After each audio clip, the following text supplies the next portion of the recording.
सो start करते question. A sum of ₹1000 is invested at 8% simple interest per year. Okay. अब हमें ये पता है कि ये 8% सिंपल इंटरेस्ट. अब याद हो तो आपने पढ़ा था simple interest equals to P into R into T upon 100. यहाँ पे P जो है वो प्रिंसिपल अमाउंट है जो हम मेन जो बेसिक से स्टार्ट करते हैं. R यहाँ पे रेट है. अब ये ध्यान देने वाली बात है कि R इक्वल्स टू 10% बोला है अगर तो परसेंट में होता है तो 10/100 हो जाता है. अरे हाँ या ना. तो वही 100 ऑलरेडी लिख चुका है तो आपको सिर्फ ये रेट की वैल्यू इधर लिखनी है. ओके. और T तो हमें पता ही है पर ईयर बोला है तो T क्या हुआ 1 ईयर. ओके ये हो गया. Calculate the interest eight the end of each year. अब कैलकुलेट करना है इंटरेस्ट तो ये कर सकते हैं हम. कैसे देखो.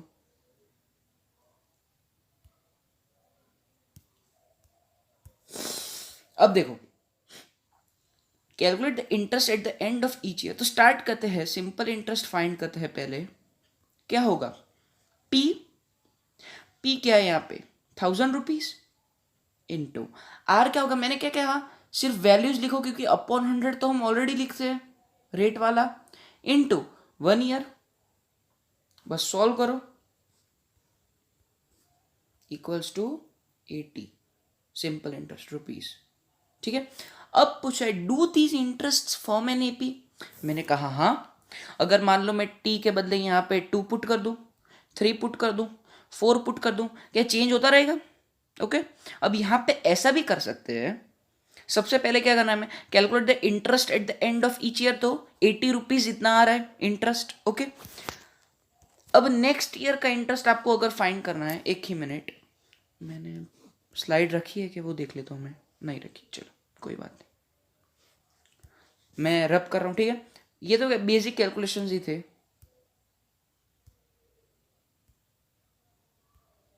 ओके. अब देखो.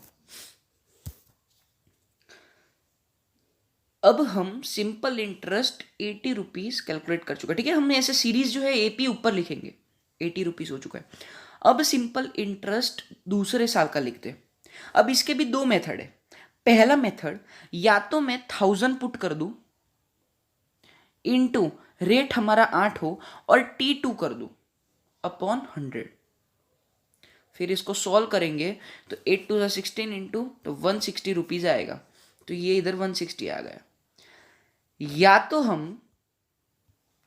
क्या करेंगे या तो हम इधर 80 था इधर 160 था. या तो हम सिंपल इंटरेस्ट में प्रिंसिपल इंटरेस्ट कितना आ रहा है वो देखेंगे. प्रिंसिपल अमाउंट भी तो चेंज हो रहा है. प्रिंसिपल अमाउंट मान लो आपने सम ₹1000 इन्वेस्ट किए. 8% सिंपल इंटरेस्ट है और इंटरेस्ट अगर हमारा ₹80 है तो क्या 1080 टाइप आ रहा है. तो उसके हिसाब से प्रिंसिपल कैलकुलेट करेंगे. पर यहाँ पे हमें आ चुका है कि टी ये हमें करने की जरूरत नहीं है. वैसे हमें ये आ गया है कि प्रिंसिपल 1000 डालेंगे. ओके. फिर रेट कैलकुलेट करेंगे 8. फिर रेट कैलकुलेट करेंगे 8% है और T2 का देंगे. अब यहाँ पे और एक कंफर्मेशन के लिए डाल देते ₹1000 इंटू रेट क्या होगा अभी 8 इंटू थर्ड ईयर की बात करें तीसरे साल में कितना होगा अपॉन 100. ठीक है. 8 3 से 20 तो ₹240. अब क्या AP दिख रही है. अब तो आप D भी निकाल सकते हो इसका. ठीक है. इसका D तो हम निकाल ही सकते हैं. देखो कैसे.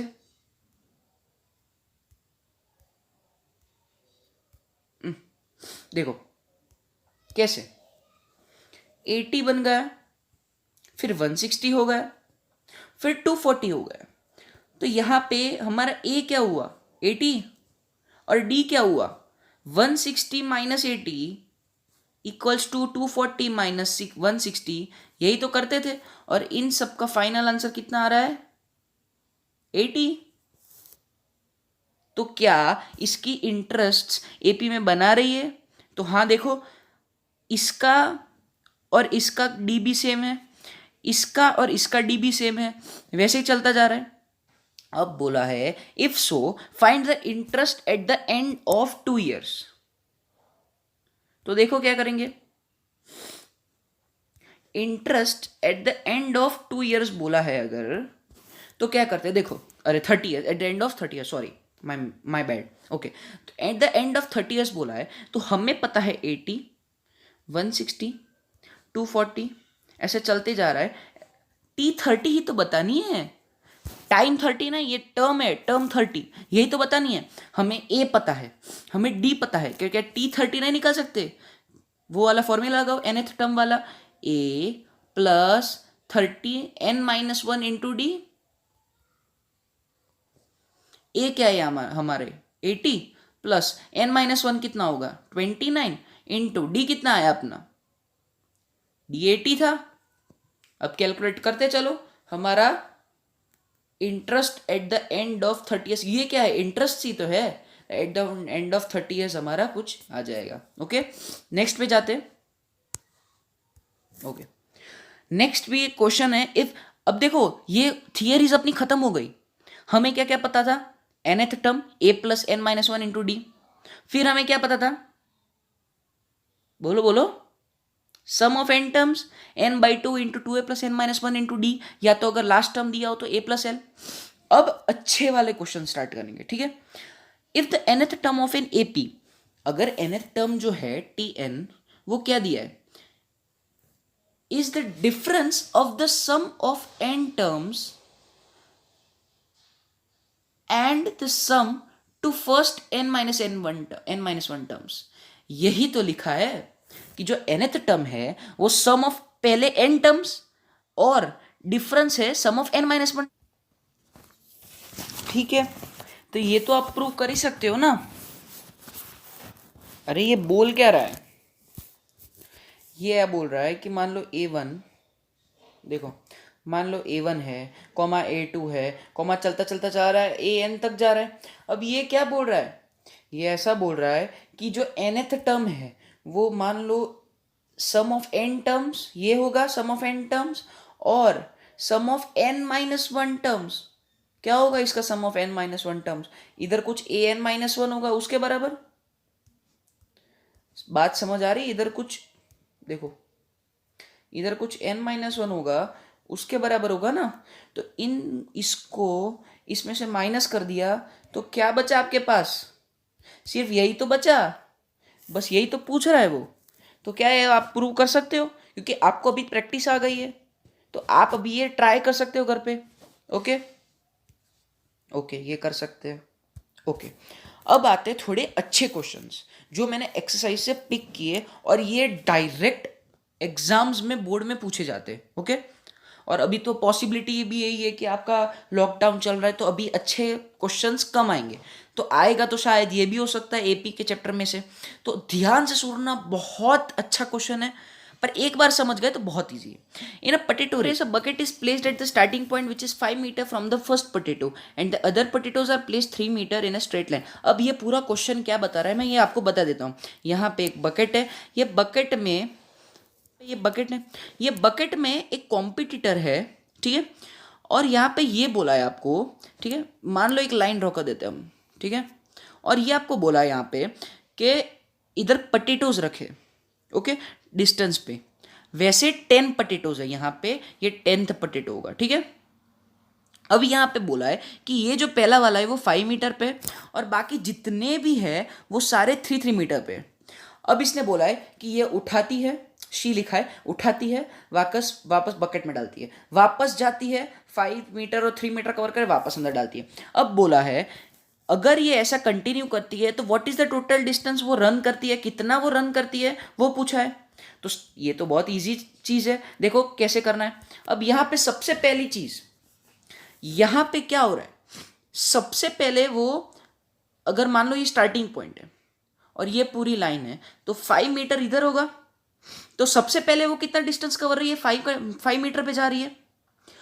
फिर देखो सबसे पहले 5 मीटर 3 मीटर में ड्रॉ कर देता हूं, एक बार समझा देता हूं, और फिर हम सॉल्व करना स्टार्ट करते हैं। वैसे 10th पोटैटो जा रहा है, वैसे 10th पोटैटो तक जा रहा है। अब यहां पे बोला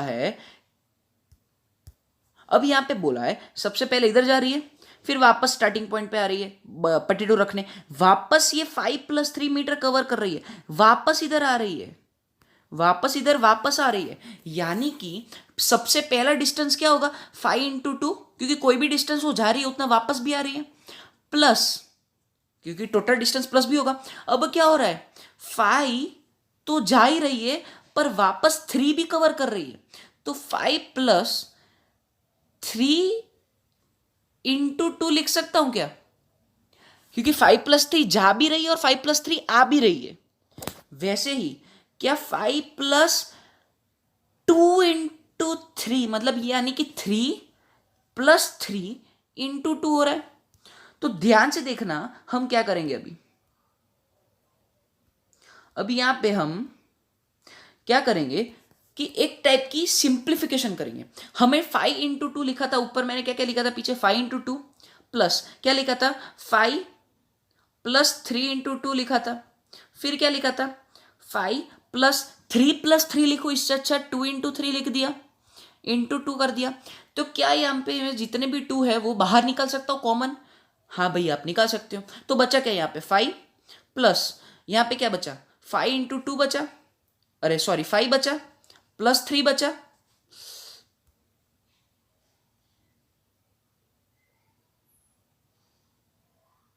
क्या बचा 5 प्लस 3 बचा, और क्या बचा अब 5 प्लस 3 इंटू टू। तो यहाँ पे ये 10th पोटेटो के ऐसे ही चलता जाएगा।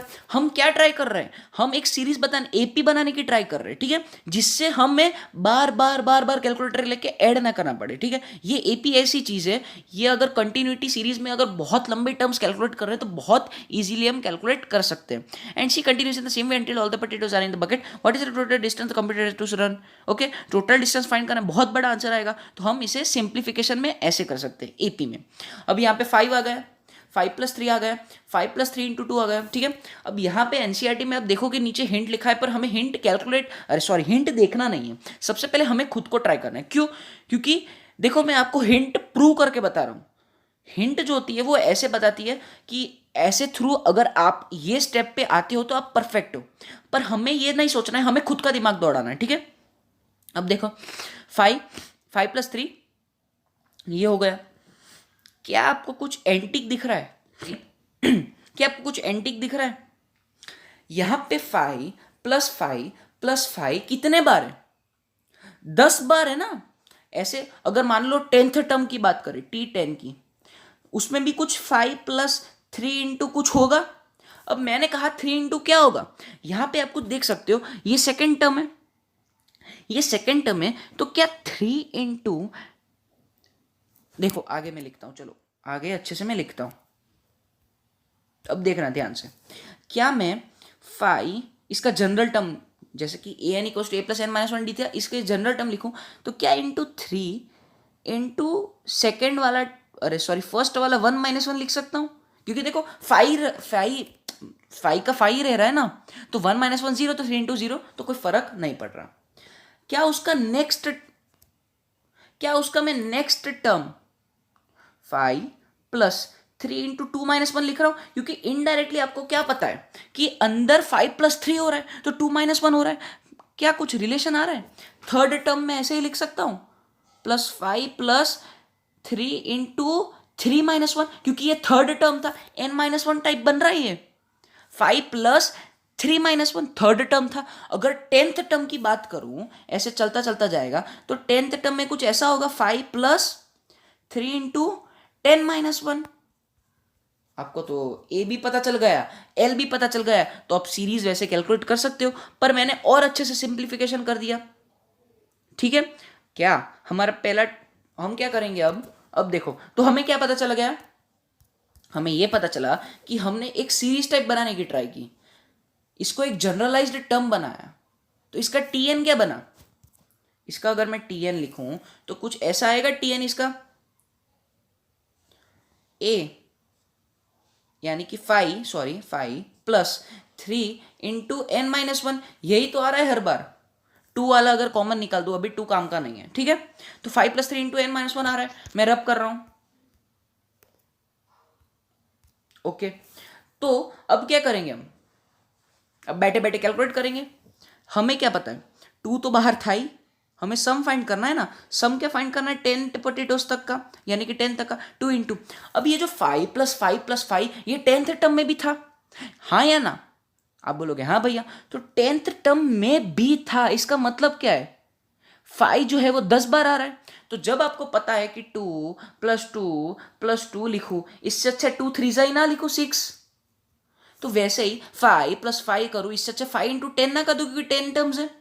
अब ध्यान रखना वो n-1 अलग है, इसमें कंफ्यूज हो जाते कि भैया आपने को 3 × 9 बोला था, यहाँ पे 10 कैसे आ गया? मैंने कहा ध्यान देना, मैंने वो n-1 प्रूव करके बताया था आपको, अगर आपको नहीं समझ आया तो रिवाइंड करके वापस देख लेना, क्योंकि आगे फिर ऐसे मत करना कि नहीं समझ आया नहीं समझ आया, ठीक है? आगे ट्राई करो समझने की।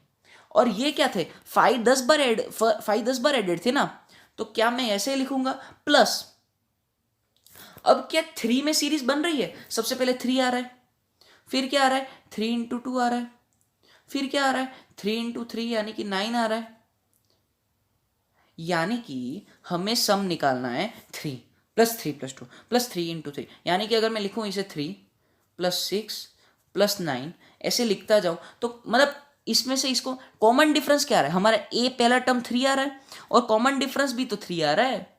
देखो 6 - 3 क्या हो रहा है 3, 9 - 6 क्या हो रहा है 3, बस खत्म। मैं इसे रब कर रहा हूं, देख लो एक बार, ठीक है, मैं रब कर रहा हूं, तो क्या बन रहा है, तो क्या बन रहा है, एस 10 टर्म्स इक्वल्स टू 2 × 5 10 तो 50 हो गया, प्लस सब इधर सीरीज लिख देता हूँ 3 + 6 + 9, अब ये पहले में क्या था 0 था, याद करना 5, सिर्फ 5 लिखा था तब 0 + तो ऐसे आप मतलब अगर ऐसे देखे जाओ 10th टर्म कुछ होगा, तो ऐसे देखे जाओ तो जब आप अगर 0 रखोगे तो आपको इजी पड़ेगा, क्यों? क्योंकि फिर आपको उसका सम ऑफ n टर्म्स, यानी कि जो हम n लिखते थे n/2 वाला, n/2 उसमें फिर आपको 9 डालना पड़ेगा अगर आप 3 से स्टार्ट कर रहे हो, पर अगर आप 0 से स्टार्ट कर रहे हो तो एक टर्म ऐड हो गया, भले उसकी वैल्यू 0 है पर एक टर्म ऐड हो गया, इसलिए आपको n10 रखना पड़ेगा, ठीक है? मैंने कहा कि ये इजी नहीं है, अगर a0 रखो क्या ये इजी नहीं है? तो अगर मैं n/2 × 2a + n-1 × d वाला फॉर्मूला लगाऊं, तो अगर मैं a0 डालू इसमें और d इसका 3 डालू, तो क्या n क्या होगा, अगर मैंने 0 रखा है तो 10 होगा बाई 2, अरे काउंटिंग कर लो, अगर मैंने 0 को छुपा दिया तो क्या अगर काउंट करते करते 9 टर्म आएंगे, वह 3 + 6 + 9 ऐसे ऐसे 10 टर्म तक जाएंगे तो 9 ही टर्म्स आएंगे कैलकुलेट करने में, पर जैसे मैंने 0 ऐड किया तो 10 टर्म्स होंगे, ठीक है? भले उसकी वैल्यू 0 है, ये कंफ्यूज मत करना टर्म्स और इसका, बस इंटू 2a होता है, तो 2a क्या है 0 + n-1, अब n क्या होगा 9, सॉरी 10, तो 10 - 1 क्या होगा 9, अब 9 × d क्या होगा, 9 × d होगा हमारा 3, तो बस अब कैलकुलेट करो बैठे बैठे, क्या होगा 2 × 50, 2 1 2 5 जा, ये तो ये 0 हो गया, और 9 3 जा 27 हो गया, तो 27 × 5 कितना होगा, सोचो सोचो सोचो सोचो, अरे देख लो यार 27 × 5 क्या होगा, माइंड में कैलकुलेट करना आना चाहिए, 7 5 35, 5 2 10, 135, डायरेक्ट कैलकुलेट होना चाहिए, 135 + 50 क्या होगा 185, 185 × 2 क्या होगा 370, तो हमारा जो टोटल डिस्टेंस वो जो चली वो 370 मीटर होगा। मैंने कहा समझ आ गया, अगर नहीं समझ आया तो वापस एक बार चेक कर लेना, और मैंने ऑलरेडी एक स्लाइड शायद रखी थी, हाँ रखी थी। ओके, नेक्स्ट क्वेश्चन, थोड़ा अच्छा टाइप का क्वेश्चन था ये आपकी एडिशनल एक्सरसाइज में था, पर एपी की एडिशनल एक्सरसाइज कर देना बहुत ईजी है, पर अगर ध्यान से आराम से लेके बैठो। अब यहाँ पे क्या बोल रहा है, the houses of a row are numbered consecutively from 1 to 49, मान लो गर्ल्स है, बहुत सारे हाउसेज है, ठीक है? ड्राइंग पे मत जाना, मैं समझाना चाहता हूँ, डेमोन्स्ट्रेशन नहीं देना चाहता। प्लस मैंने कहा क्या, आपको पता है हाउसेज का, हाउसेज ये बोल रहा है 1 नंबर, मान लो ये हाउस का नंबर 1 है, ठीक है? अगर आपको हाउस का नंबर 2 बोला है, वैसे चलते चलते चलते एक 49 वाले हाउस आएंगे, 49 वाला, ठीक है? 49 वाला घर आएगा, मान लो एक लाइन में 49 घर है, ठीक है?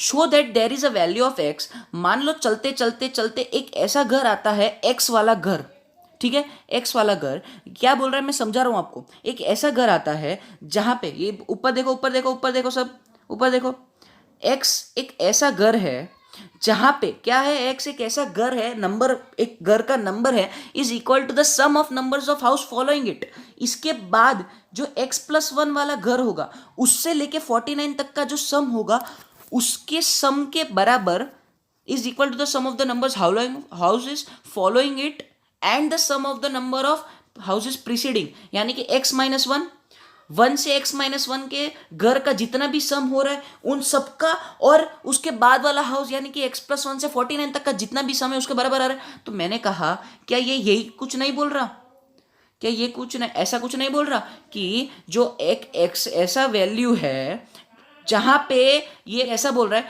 कि हाउसेस इक्वल है, मतलब उन दोनों का सम इक्वल होगा। मैंने कहा आपको ये कुछ सिमिलर नहीं लग रहा, ठीक है, मैं आपको आंसर आने के बाद बताऊंगा कि आप इसका अंदाजा भी लगा सकते थे। क्या बोल रहा है, ये ऐसा बोल रहा है कि sum of the number of houses preceding the house number is equal to the sum of the houses following it, यानी कि जो सम x+1 के बाद का था, x+1 से 49 उसके बराबर था, x-1 आएगी, नहीं कि हाउसेस प्रीसीडिंग इट के बराबर वाला था। बस अब इसे सॉल्व करना है, तो देखो सॉल्व करते हैं हम। अब देखो सॉल्व कैसे करेंगे, x-1 उसमें क्या हो रहा है 1, फिर 2 आ रहा है, फिर ऐसे चलता जा रहा है, x-1 आ रहा है, फिर बीच में एक नंबर x आ रहा है, फिर चलते चलते जा रहा है तो x+1 उसके बाद वाला, और चलते चलते चलते 49 आ रहा है। अब यहां पे बोला है कि जो x-1 है उसका तो a 1 ही होगा ना, पर जब हम x+1 की बात कर रहे हैं, x+1 से 49, यानी कि ये बोल रहा है कि इसका सम और इसके सम के बराबर है, तो क्या यहां पे x+1 a होगा ना हमारा। पर मैंने क्या किया, इसमें जुगाड़ लगाया, क्या मैं x+1 को s49 यानी कि सारे, देखो ऊपर में अगर मैं इसको लिखूं s49 यानी कि सारों का सम माइनस अगर सम ऑफ x कर दूं, सम ऑफ x टर्म्स तक, तो यही तो आ रहा है। तो बस वही तो मैंने किया है, sn माइनस s x तक का सम और x-1, बस यही इंपॉर्टेंट फॉर्मूला था। अगर आपको ये प्रूव होना आ गया, मैं वापस समझाता हूं, एक x एक ऐसा नंबर था जिसमें उसके प्रीसीडिंग यानी कि 1 से x-1 का सम और उसके फॉलोइंग इट यानी कि x+1 से 49 के जितने भी सम थे वो सब बराबर थे, यानी कि हम ऐसे लिख सकते कि s(x-1) उसका प्रीसीडिंग वाला। पर यहां पे प्रॉब्लम क्या रही थी कि s(x+1) में उसका a जो हम लिखेंगे, ये a तो x+1 से स्टार्ट हो रहा है ना, ये जो s49 वाला जो है प्रीसीडिंग वाला, ये तो x+1 से स्टार्ट हो रहा है a, तो क्या हम कुछ इसे चेंजेस कर सकते। तो मैंने कहा हाँ, क्या किया मैंने, क्या x+1 के सम को कभी भी ऐसा लगे कि मैं इसको कैसे चेंज कर सकता हूं, ऊपर नंबर लिख दो और ऐसे कुछ ब्रैकेट्स टाइप बनाना सीखो, ठीक है। तो s49 में से अगर sx माइनस कर दूंगा, तो बस अगर मैं sx माइनस कर दूंगा तो क्या यही नहीं आ गया x+1 से 49। क्यों, मैंने ऐसा क्यों किया, क्योंकि 49 में भी a 1 था और sx में भी a 1 से स्टार्ट हो रहा है। अब बस इसे सॉल्व करना है और x फाइंड करना है, x की वैल्यू अब आपको आएगी, आपको ऑटोमेटिकली आ जाएगी, ठीक है। अब सॉल्व करने में कोई बड़ी बात नहीं है, खोलने में कोई बड़ी बात नहीं है, ठीक है, ओके। अब नेक्स्ट, अब ठीक है, ये मैंने एक्स्ट्रा स्लाइड रखी थी, पर अब आप बड़े हो गए तो आप सॉल्व कर लोगे, ठीक है। तो इसी के साथ हम लेक्चर एंड करते हैं, ओके। और लाइक करना, जाने से पहले शेयर करना अपने जितने भी दोस्तों को है। और आपको नहीं पता तो आज थर्ड डे है, सॉरी हाँ आज थर्ड डे है, सो क्लास 10th मैथमेटिक्स के चैप्टर 6 ट्राइंगल्स के लिए रेडी रहना। ये बहुत अमेजिंग होने वाला है और इसमें बहुत सारे क्वेश्चंस इंक्लूड किए, बहुत अच्छे से हम इसको अच्छे से पढ़ेंगे, ठीक है। फॉर वॉचिंग, तब तक हिट लाइक करना, ठीक है, और शेयर करते रहना, सब्सक्राइब करना जो हम रूटीन में मैं बोलता हूँ, ठीक है, और सबको स्प्रेड करना जितना आप स्प्रेड कर सकते हो, क्योंकि ये मुझे को क्वालिटी एजुकेशन मिल रहा है, ठीक है। सो जितने भी जो बच्चे पढ़ नहीं सकते पर उनके पास मोबाइल और नेट का एक्सेस है तो वो इसे यूज़ कर सकते हैं, ठीक है। तो इसी के साथ I am ending the lecture, bye.